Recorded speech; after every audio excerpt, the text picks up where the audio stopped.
제가 이제 설교하러 나오니까 제 아내가 저를 잡더라고요. 옷이 그게 뭐냐고. 제가 이창봉 전도사님 같은 옷을 입었거든요. 일부러 그걸 입었는데 잡더라고요. 그래서 오늘 컨셉이 깡패야. 그랬더니 거기는 가죽 옷이 맞는다는 거예요. 우리 세대에는 깡패들이 가죽 옷 입고 가죽 장갑 끼고 이게 깡패 패션이었거든요. 근데 제가 가죽 옷이 있었는데 이디오피아에서 온 유학생에게 줬어요. 너무 추워하니까 저는 입을 일이 없겠다 그래가지고 줬어요. 근데 이럴 때 필요할 줄은 몰랐습니다. 예. 제가 잘 아는 한 분은 첩이 아들로 태어났어요. 첩 아시죠? 예, 어린 나이에 엄마가 일찍 세상을 떠나자 본가에 들어가서 이복 형제들과 함께 자랐어요. 다행히 아버지 본처인 큰 엄마는 너그러운 분이셔서 한 집에서 이복 형제들과 함께 잘 자랄 수 있었고, 이 형제가 대학생 때 예수를 믿고 복음에 헌신하고 그러다가 후에 훌륭한 목사님이 되셨어요.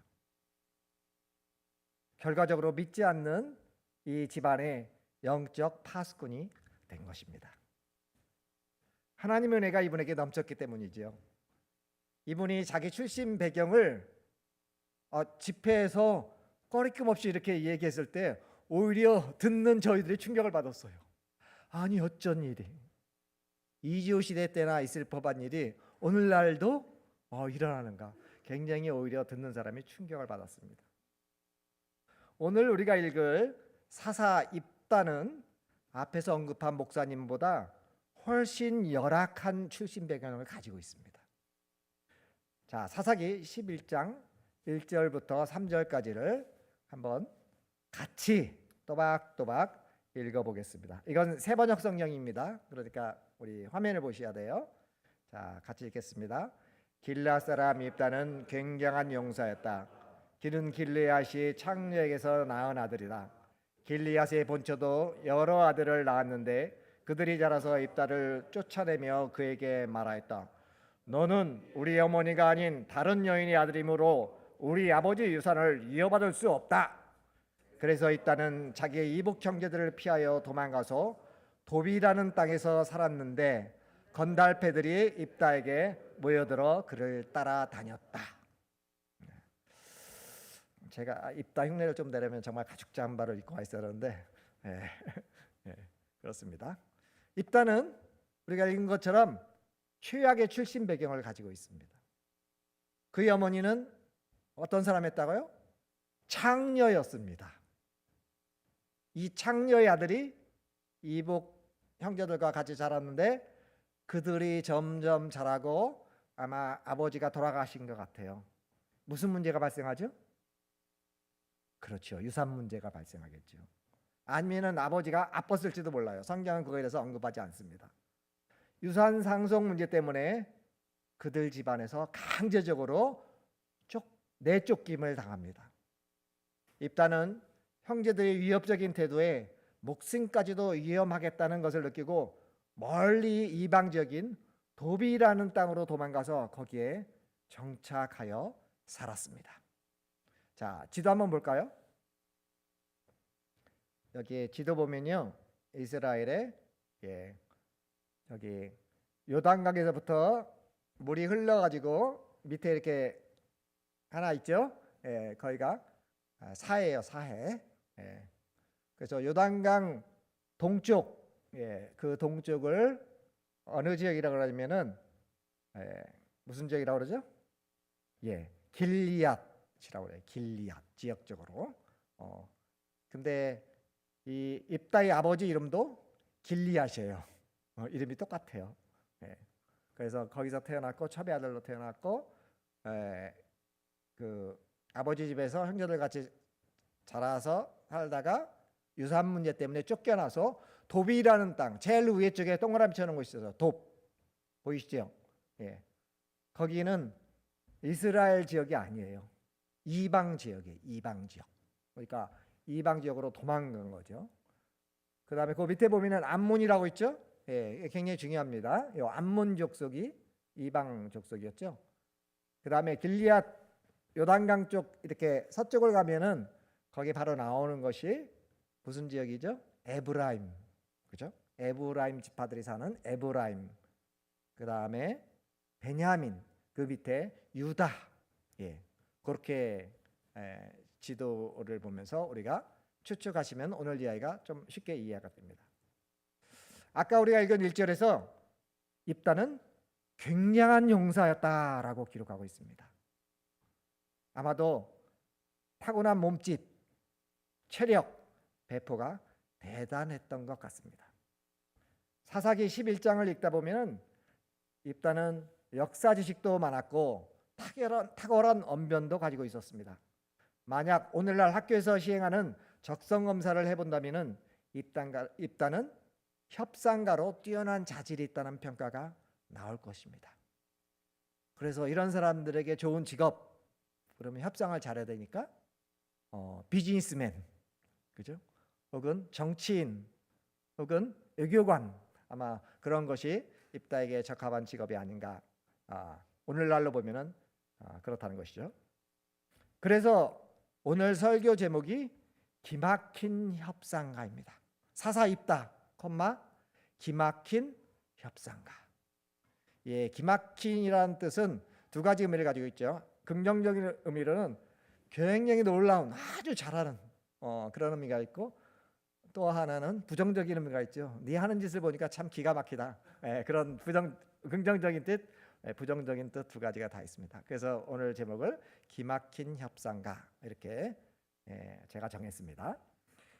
이방 땅인 돕에서 살아야 하는 입다는 다행히 힘도 세었고 싸움도 잘할 뿐더러 깡도 있어서 그의 주변에는 건달패들이 몰려들었고 말도 잘하고 다른 사람을 다룰 줄 아는 통솔력도 있어서 그곳에서 자연스레 건달패, 즉 깡패들의 두목이 되었습니다. 이방 여인과 결혼도 하여 눈에 넣어도 아프지 않을 딸을 하나 낳았습니다.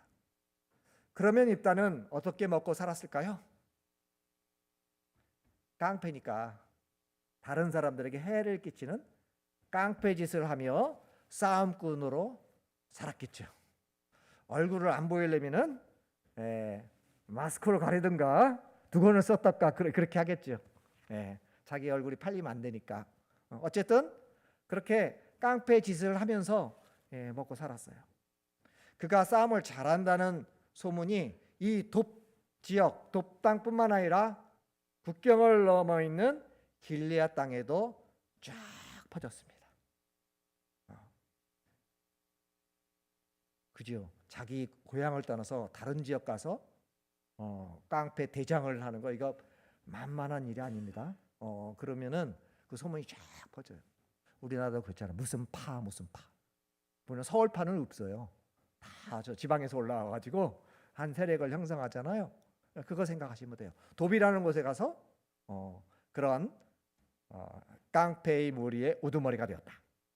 사사기 11장 12장의 주인공 입다의 히브리어 의미는 하나님께서 여신다입니다. 영어로는 God opens, 우리말로는 하나님께서 여신다.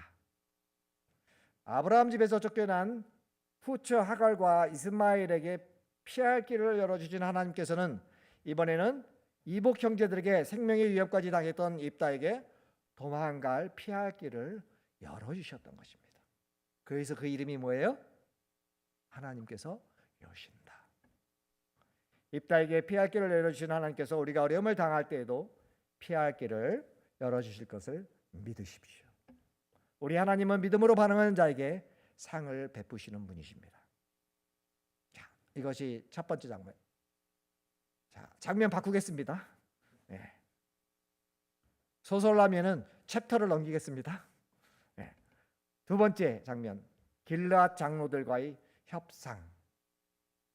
만약 이스라엘이 평화의 시대를 살고 있었다면은 입다는 이스라엘에서 절대 지도자가 될 수 없는 인물입니다.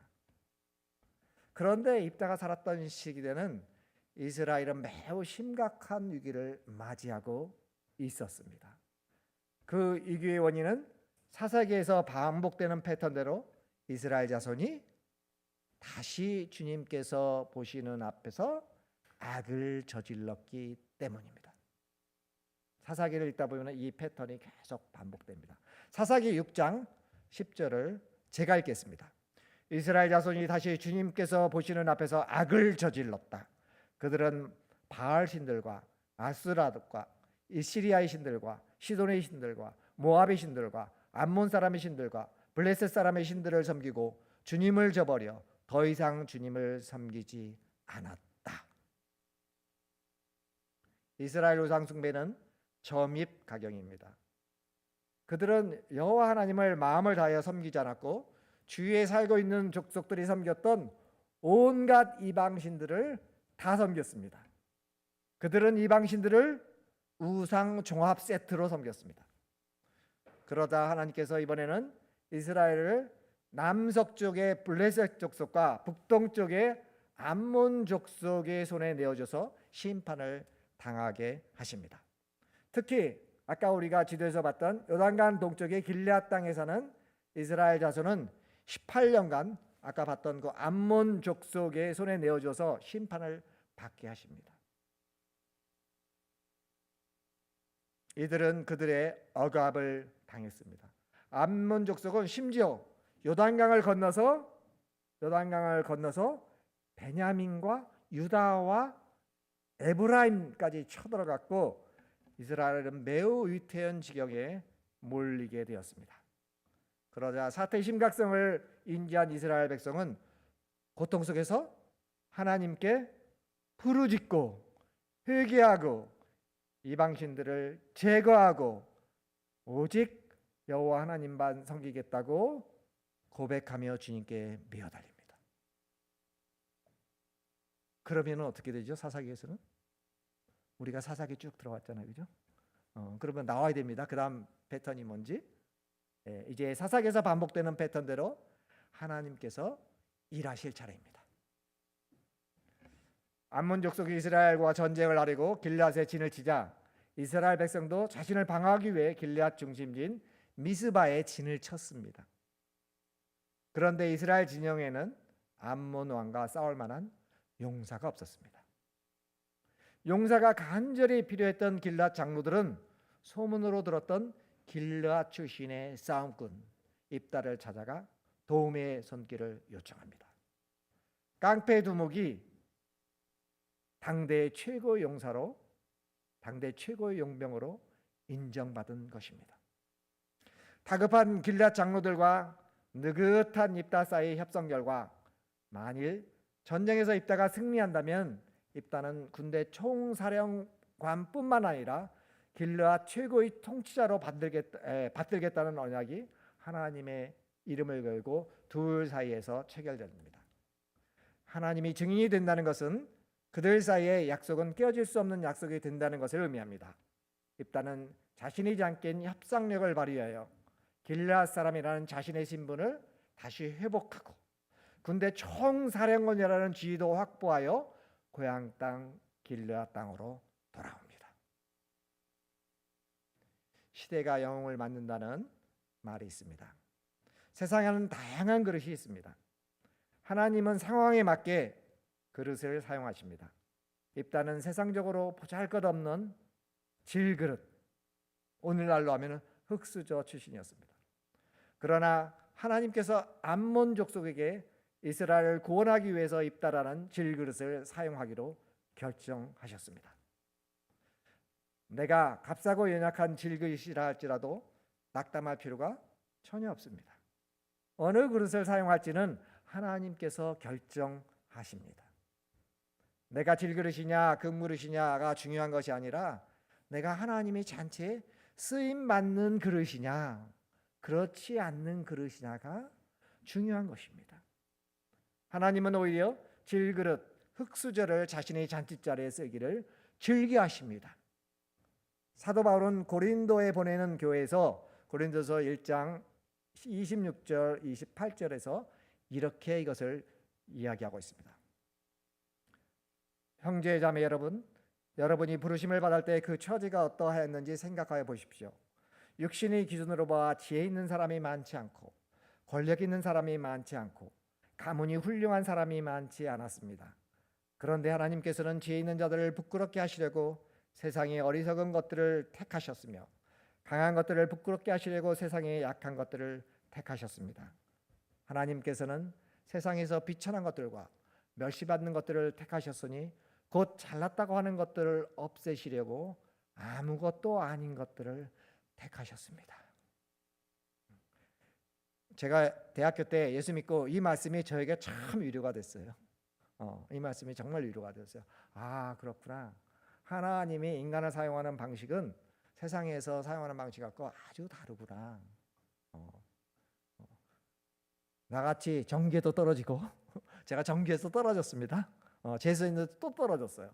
그래서 할 수 없이 후계를 갈 수밖에 없었어요. 근데 이거 보니까 너무 위로가 되더라고요. 아, 이런 나를 하나님께서 사용할 수 있겠구나. 저는 여러분이 보시다시피 힘이 이렇게 세게 보이지 않잖아요, 그죠? 좀 약해요. 타고나기를 좀 약하게 타고난 것 같아요. 저희 어머님이 나이 들어가지고 나셔가지고 제가 막내거든요. 운동도 그렇게 많이 안 하고, 그러니까 연약해요. 근데 연약한 자들을 들어서 강한 자들을 부끄럽게 할 수도 있구나, 그죠? 저희 집이 돈이 많지 않았습니다. 6남매를 키우려니까 얼마나 힘들었겠어요. 이농해가지고 저희 부모님이 이농해가지고 서울에서 6남매를 학교 보내고 키우니까 얼마나 힘들었겠어요, 그죠? 지금 생각하면요, 기적이에요, 기적. 어떻게 키웠는지. 그런데 가난한 자를 택하여서 부유한 자를 부끄럽게 하신다는 이 말이 저에게 굉장히 위로가 됐어요. 여러분에게도 이 말이 위로가 되기를 바랍니다. 자, 세 번째 장면, 암몬 왕과의 협상. 입다는 길르앗 미스바 진중에 도착하고 사신을 암몬 왕에게 보내어 길르앗 땅에 관한 매우 긴 역사적인 논쟁을 시작합니다. 그는 이스라엘과 암몬의 역사적인 만남과 전쟁에 관한 세세한 내용들을 들이대며 암몬 왕이 길르앗 땅을 되찾기 위해서 전쟁을 하러 왔다는 명분을 유리한 언어와 잘 짜여진 논리를 동원하여 멋지게 반박합니다. 입다는 비천한 창녀의 아들이요, 싸움만 잘하는 건달패 두목으로만 알았던 길르앗 장로들은 입다가 암몬 왕과 협상하는 과정에서 보여준 역사에 대한 해박한 지식, 유려한 달변에 깜짝 놀랐습니다. 결국 그들은 입다의 지도력을 인정할 수밖에 없었습니다. 암몬 왕과의 협상의 결과는 어떻게 되었을까요? 사사기 11장 28절에 이렇게 기록됐습니다. 그러나 암몬 자손의 왕은 입다가 자기에게 전하여 준 말에 전혀 귀를 기울이지 않았다. 암몬과 이스라엘 두 두머리 사이 협상은 결렬되었고 이제 마지막 수단은 물리적인 전쟁만이 둘 사이의 유일한 해결책으로 남게 되었습니다. 길르앗과 암몬과의 전쟁 이야기는 사사기 11장 29절에서 33절에 자세히 나와 있습니다. 이것을 같이 한번 읽어볼까요? 자, 29절부터 있습니다. 주님의 영이 입다에게 내렸다. 그는 길르앗과 므낫세 지역을 돌아보고 길르앗의 미스바로 돌아왔다가 길르앗의 미스바에서 다시 암몬 자손이 있는 쪽으로 나아갔다. 그때 입다가 주님께 서원하였다. 하나님이 암몬 자손을 내 손에 넘겨주신다면 내가 암몬 자손을 이기고 무사히 돌아올 때 누구든지 내 집 문에서 먼저 나를 맞으러 나오는 그 사람은 주님의 것이 될 것입니다. 내가 번제물로 그를 드리겠습니다. 그런 다음에 입다는 암몬 자손에게 건너가서 그들과 싸웠다. 주님께서 그들을 입다의 손에 넘겨주시니 아로엘에서부터 민닛에 이르기까지 20성읍을 치고 또 아벨 그라밈까지 매우 크게 무찌르니 이에 암몬 자손이 이스라엘 자손 앞에 항복하였더라. 입다를 이스라엘의 지도자로 인정하듯이 하나님의 영이 입다에게 임하였습니다. 그리고 암몬 족속은 전쟁에서 패하여 이스라엘 앞에 항복합니다. 입다는 전쟁을 통하여서 대단한 용사로 인정받고 드디어 전쟁의 영웅이 되었습니다. 입다는 자신의 대중적인 인기와 신분 상승을 즐기고 있는 것 같습니다. 네 번째 장면, 하나님과의 협상. 이 전쟁 과정에서 입다가 보여준 역사의식이나 협상 능력, 전쟁에 임하는 그의 태도를 보면은 그는 매우 뛰어난 용사요, 영적으로 매우 민감한 사람입니다. 암몬 왕과의 협상 과정에서 입다가 선포한 27절에 이렇게 말하고 있어요. 심판자이신 주님께서 오늘 이스라엘과 암몬 자손 사이를 판가름해 주실 것입니다 라고 입다가 암몬 왕에게 말합니다. 바로 이러한 내용은 하나님이 역사의 심판자이시며 사살하는 사실을 깊이 인식하고 있음을 보여주고 있습니다.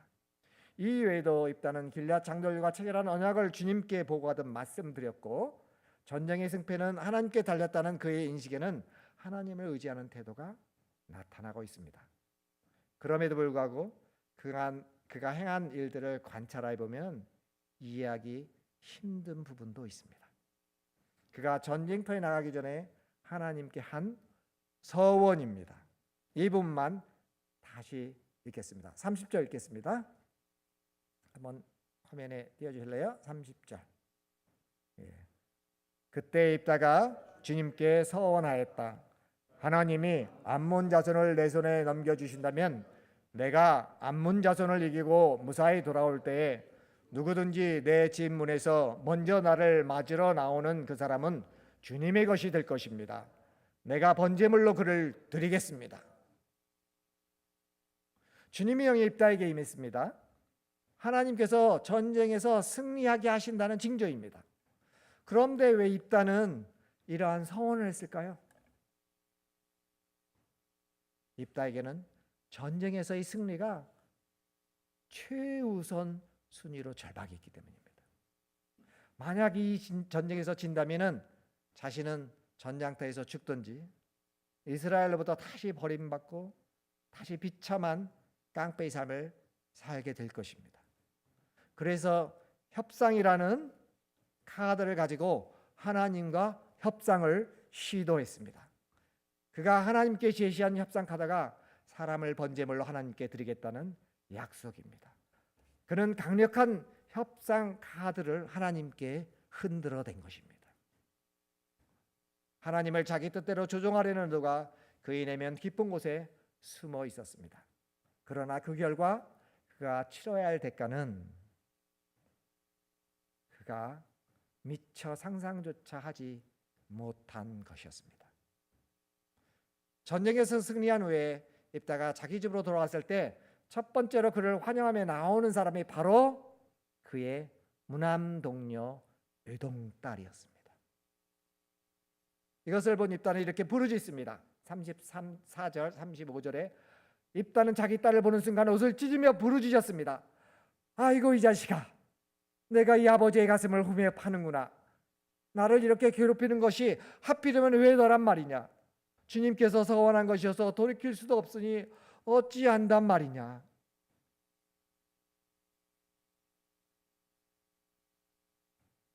아버지의 서원을 알게 된 입다의 딸은 자기 아버지에게 하나님께 한 서원을 지키라고 하며 친구들과 처녀들로 죽는 것을 산에서 슬퍼할 시간을 2달 동안만 달라고 요구합니다. 그래서 어떻게 됐을까요?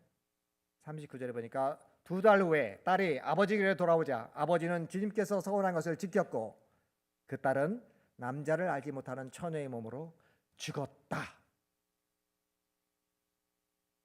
사람을 제물로 신에게 바치는 인신공양은 암몬 족속의 신 몰렉을 숭배하는 의식이었습니다. 그래서 신명기 12장 31절에서는 하나님의 이런 종류의 모든 종교적인 습관을 엄격히 금했고 또 우상에게 이러한 행위를 행하는 자는 죽이라고까지 레위기 20장 5절에 명령했습니다. 서원은 하나님 앞에서 반드시 지켜야 하지만 그러나 매우 예외적인 것으로 그것을 취소하는 길도 레위기와 민수기에 제시해 두고 있습니다.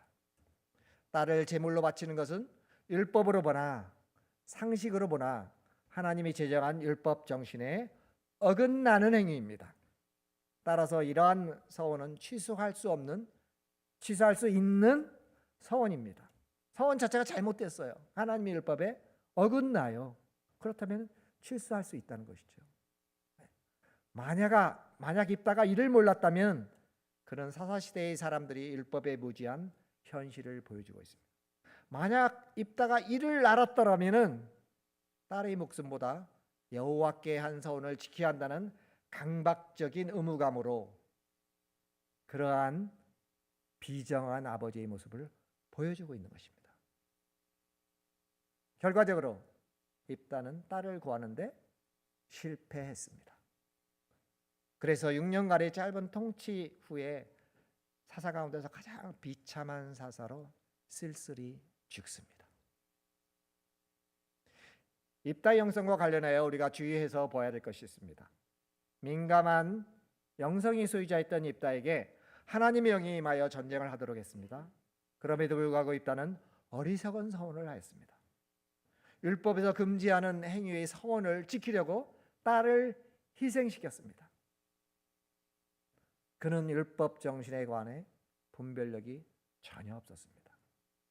우리는 영적인 은사나 능력을 확실하게 가진 사람을 만나면 그 사람의 말과 행동을 전부 옳다고 여기는 오리를 범하기 쉽습니다.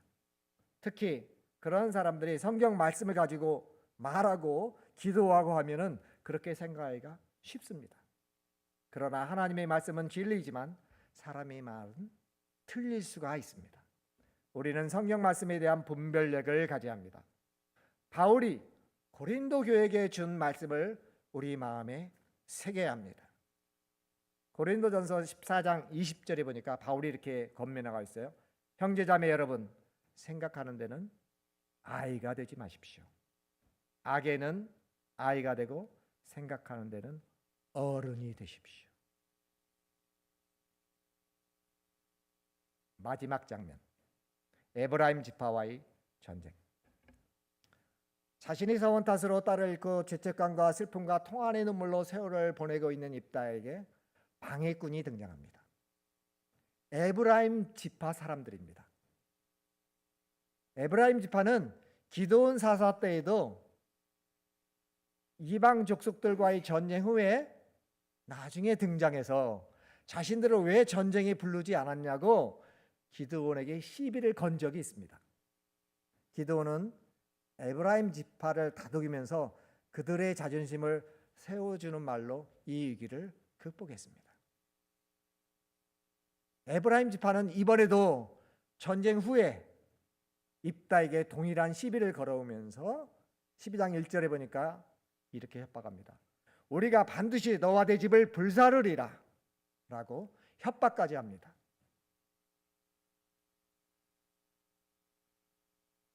잔뜩 화가 나 웅크리고 있는 짐승을 잘못 건드린 것이지요. 입다는 기드온과는 달리 격분하여 에브라임 지파의 전쟁을 선포합니다. 12장 3, 4절 보겠습니다. 주님께서 그들을 나의 손에 넘겨주셨다. 그런데 어찌하여 오늘 너희가 이렇게 올라와서 나를 대항하여 싸우려고 하느냐? 입다는 길르앗 사람들을 모두 불러 모아 에브라임 지파 사람들과 싸워 무찔렀다.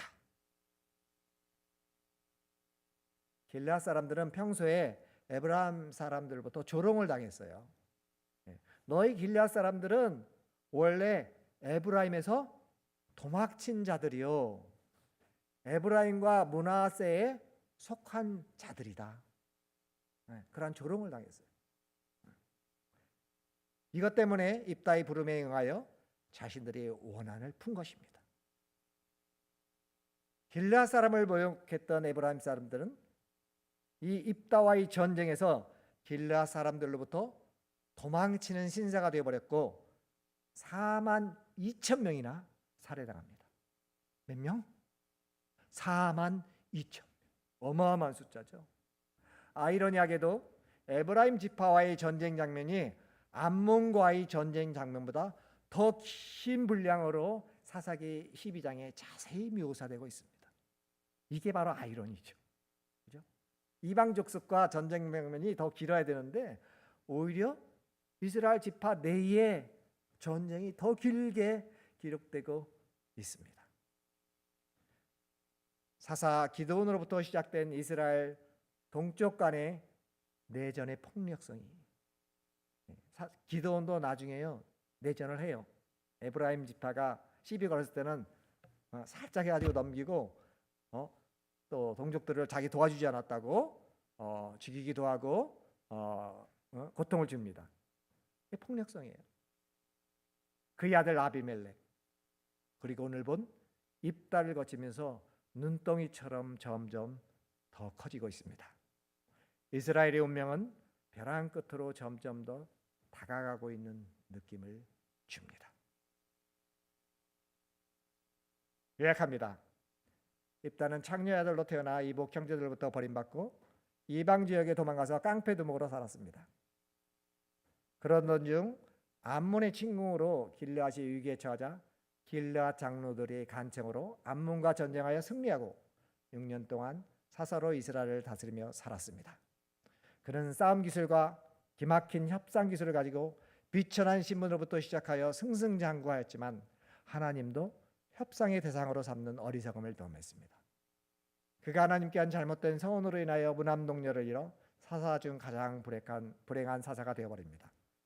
에브라임 지파가 전쟁 후에 걸어온 시비를 참지 못하고 그들과 전쟁을 해 수많은 동족을 살해하는 마지막 장면은 그의 삶이 가진 폭력성과 복수심을 여과 없이 보여줍니다.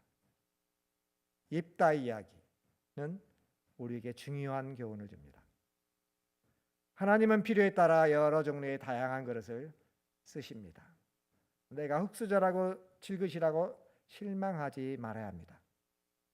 하나님께 사용되면은 그것이 가장 귀한 것입니다. 우리는 하나님을 협상의 대상으로 삼는 어리석음을 범하지 말아야 됩니다. 하나님은 입다에게, 우리에게 문을 여시는 분입니다. 그러나 입다는 그 문을 닫아버렸습니다. 입다처럼 되지 않기 위해서 우리에게는 분별력, 즉 지혜가 필요합니다. 누구든지 지혜가 부족하거든 하나님께 구하라고 성경은 말하고 있습니다. 하나님은 후히 주시고 꾸짖지 않으시는 분이기 때문입니다. 기도하겠습니다. 주님, 질그릇과 같은 저희를 불러주시고 자녀 삼아주셔서 감사합니다. 하나님을 갈망하는 영성과 삶의 분별력을 개발할 수 있는 저희가 될 수 있도록 훈련시켜 주옵소서. 어린아이 같은 순수함을 허락하시고 성숙한 어른 같은 사고와 행동을 하도록 도와주옵소서. 성령님께서 저희를 인도하여 주셔서 날마다 주님을 닮아 성숙하게 하옵소서. 질그릇과 같은 저에게 문을 열어 주옵소서. 하늘의 지혜도 허락하여 주옵소서. 예수님 이름으로 기도합니다. 아멘.